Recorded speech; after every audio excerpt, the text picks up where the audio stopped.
Hello everyone. In this video, I will show you how to create a website using GoHighLevel. First, log into your GoHighLevel dashboard. On the left side menu, find the option called Sites, then click on Websites.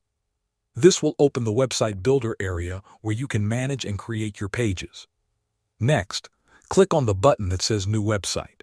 You will now choose how you want to start. You can select a ready-made template if you want a quick design, or you can choose a blank page if you prefer to build everything from scratch. Once inside the editor, you can begin customizing your layout. Click on the plus icon to add sections. Inside each section, you can add rows and different elements like text, images, buttons, or forms. Simply drag and place them where you want. Now, create more pages for your site. Click on Add New Page and give each page a name like Home or About. You can also define the URL path for each page so your website structure stays organized. After that, go to the settings icon to update your SEO title and description. This helps your site appear in search results. Now, connect your domain.